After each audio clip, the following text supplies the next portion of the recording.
Oh, you having a laugh, mate? You look like God drew you with their non-dominant hand. Guys, I cannot lie, him bummed me out pretty hard. The movie. I'm not talking about some random guy or the mail-in Viagra service. I'm talking about the movie Him that just came out. I don't know, man. It looked so promising, but it was the epitome of style over substance. What is up, all you sloppy, single-cut loving sausages?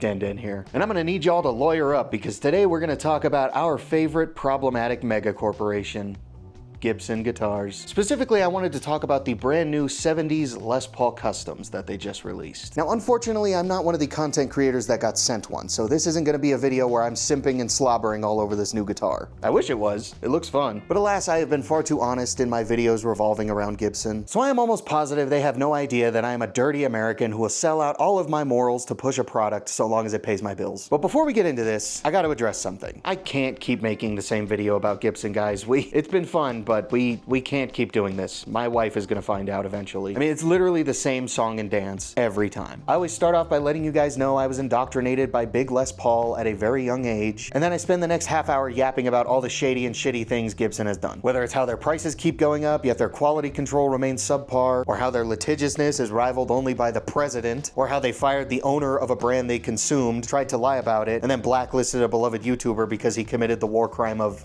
you know, telling the truth. We've talked about it all at length. As much as I wish it weren't true, Gibson has and have continued to do some pretty questionable things, but like, you know, that's mega corporations for you. That is what happens when you put trying to make as much money as possible before literally anything else. But as much as I want to, I can't sideline every single video about Gibson for 10 minutes to talk about how they've been a big bad stinky fart monster. I mean, I'm literally doing it right now. It's gotta stop. It is a terrible habit, and it has resulted in my videos revolving around Gibson becoming a little bit repetitive. So while I will be criticizing a decision that Gibson has made with these new 70s Les Paul Customs, I am going to try my best to not mention the laundry list of other undesirable behaviors that Gibson regularly engages in.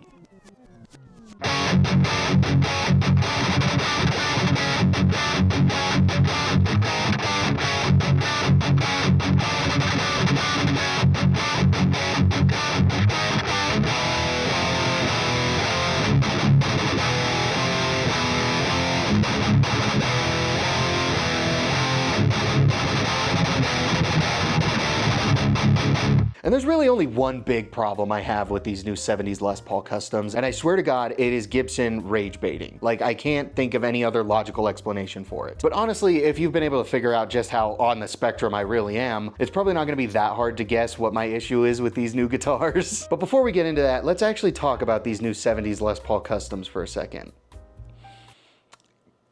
because they're actually pretty neat.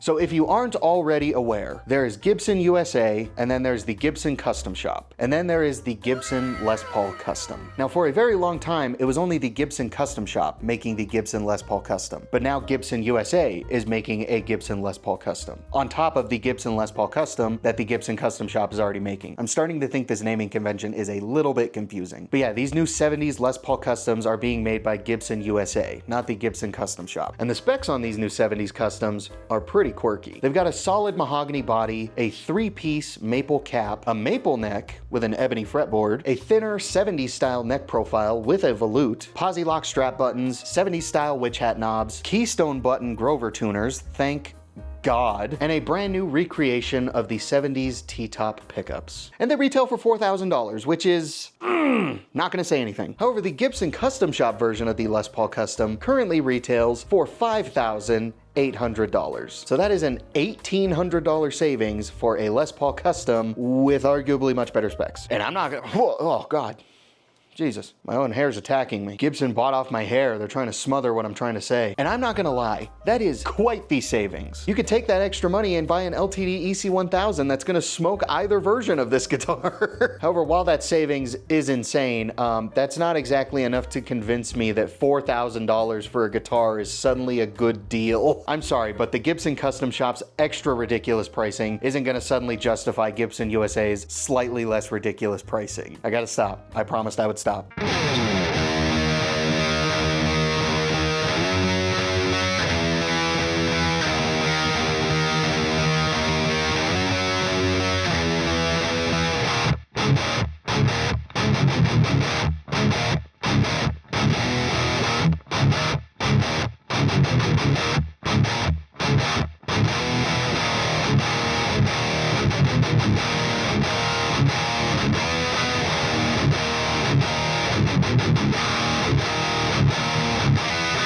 Now, if the name didn't already give it away, these are based off of Les Paul Customs from the 70s, aka part of the Norlin era, which is where the Les Paul Custom really came into its own, if we're being honest. However, if you know the specs of those 70s Norlin era Les Paul Customs, you'll know that these new guitars aren't spec'd exactly the same. They are missing some key 70s features like the pancake body and the extra large headstock. It's like they've got the psychedelic shirt and the suede bell bottoms, but they're missing the afro, the porn stash, and the acid. They left out some of the most important things that make those 70s Les Paul Customs what they are. But I'm not mad at the pricing of this guitar. I know Gibson, okay? I fully expected these to be comically expensive, and I'm not mad that they chickened out of the pancake body and bigger headstock. No, my titties are in a twist over something much stupider. I'm upset at these guitars because of the finishes that they chose, specifically one finish. Now, whoa, hey, where are you going? Yeah, don't leave. I told you at the beginning. This was gonna be an autistic-ass reason. Just hear me out. Ebony is great. That should just be the default finish on any Les Paul Custom. Wine red is awesome. I don't even like the color red. And I think wine is objectively awful, but I like a wine red Les Paul Custom. And the return of the Tobacco Burst Les Paul Custom is fantabulastic. Unlike Epiphone, they're doing it right and they're bursting the sides, back, neck, and headstock. And I love that. It looks great. I almost said they busted on the sides, back, neck, and headstock. And boy, we would have been in some hot water if I had said that, huh? But then there's the last new finish. Buttercream.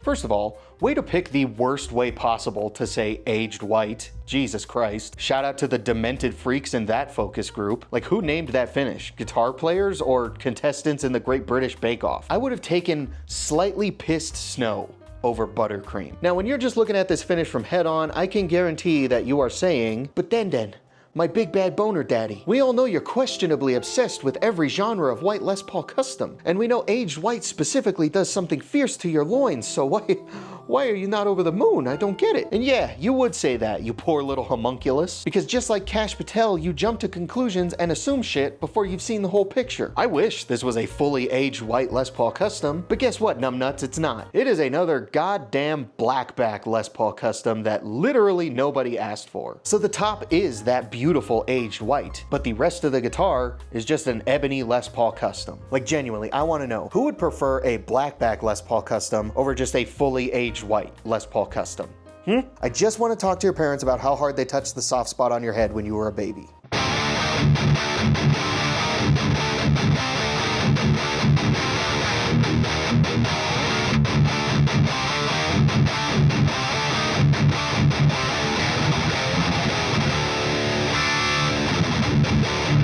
Don't get me wrong, it's neat, but I think it would look a billion times better if the rest of the guitar was also that buttercream color. I get the chills every time I say it. Why did they name it that? This irks me and gets my jorts in a jam for a few different reasons. No, it's not just because this new guitar doesn't come in my favorite color. This rustles my jimmies because the only Les Paul Custom that Gibson and Epiphone currently make in aged white is a heavy aged Murphy Lab version for $8,300 fucking dollars. This is gonna be very subjective, but what do you guys think is the most famous finish on a Les Paul Custom besides ebony? You could argue that it's silver burst, wine red, maybe even tobacco burst. But to me personally, the second most iconic Les Paul Custom color has always been white or aged white. But for some demented reason, Gibson and Epiphone refuse to make aged white Les Paul Customs that normal people can afford. I don't know if they're not allowed to make them, or if they're just scared, or maybe they're saving it for a future Randy Rhoads signature that they can sell for $50,000. I don't know. Like, it just feels wrong, you know? Aged white Les Paul Customs are synonymous with Gibson, and they aren't doing anything with that iconography. I fully believe that a Gibson USA or an Epiphone aged white Les Paul Custom would sell great. Like, obviously I would go out of my way to buy one, especially an Epiphone one. Like, shit. And again, blackback Les Paul Customs are great. Don't get that twisted. The way I said blackback in a very charged way might come off as racist, but I'm not on that side of the aisle, guys, I promise. But it also feels wrong that the new 70s Les Paul Customs don't come in just Alpine white either. Some of the most famous Les Pauls in existence are those 70s Norland era Les Paul Customs in white, like Randy Rhoads and Steve Jones Les Paul Customs. Like, it's one thing to not make a fully aged white version, okay? I'll give you that. But to not make a regular Alpine white version either is certainly a choice. So it's kind of shitty that if you wanted to buy a white Gibson Les Paul Custom brand new, you would have to pay $1,800 more for the custom shop version. And that version doesn't come with the cool 70s specs, or at least Gibson's half-assed attempt at those cool 70s specs. Like, am I crazy, or is that more than just a little whack? Like, I would understand the lack of aged white a lot more if they had an Alpine white version of this new 70s model. But they chose the blackback version over both of those, and that just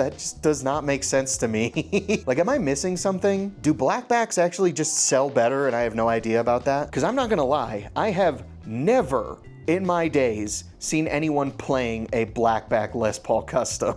And I'm not trying to be mean, like Epiphone makes them too, and I have never seen anyone owning or even playing a blackback Les Paul Custom. Literally the only time I see blackback customs is when I go to Guitar Center.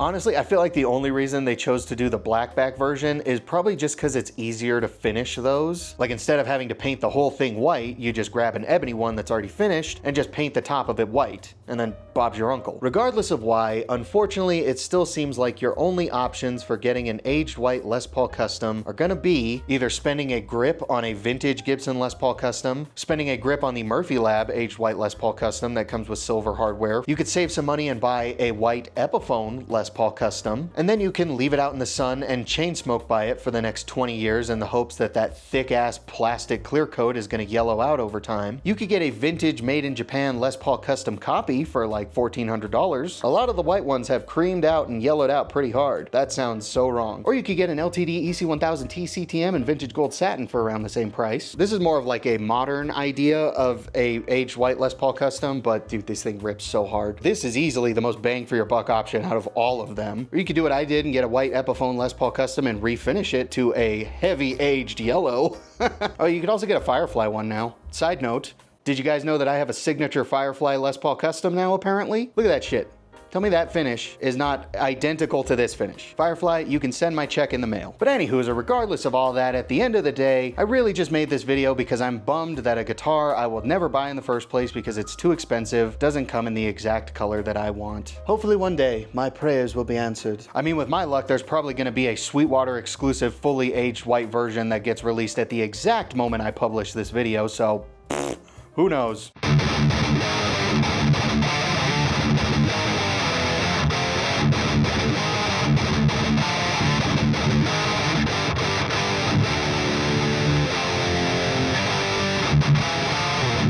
But I think with that, we are going to wrap up today's video. Thank you guys so much for watching, especially if you made it this far. I really hope you guys enjoyed. If you did, make sure you smack the cannoli out of that like button. Definitely go down there and leave a comment. I love to hear what you guys have to say. Share the video around. And if you regularly watch my videos and you haven't already subscribed, then Gibson is never going to make an overpriced Les Paul Custom in the exact finish that you want. Shit ass. Real quick, I want to give a big shank you? Dude, I don't want to do that. I don't want to hurt you guys, but I do want to give a big shout out and a thank you to Cosmic Steez, A Horse Running, Solar Flare, Rob Heath, Bad Joe Guitars, Brandon's Ballast on Corner, Bandage Knives, Jan Chocolate, Leagues Beneath, Scott Toman, Master Chief, Big Tills, and Torch of Hope. These spicy Latinas are my current channel members and their support really does mean a lot. If you want to join them, get a shout out in my longer videos, get access to the members only videos, and just help support this channel in a bigger way, then you can go down there, click the join button. Tiers start as low as 3 schmeckles. There's also the super thanks button down there if you just want to give me some money, but I'm done being a tool. Once again, thank you guys so much for watching. I'll see you guys next time.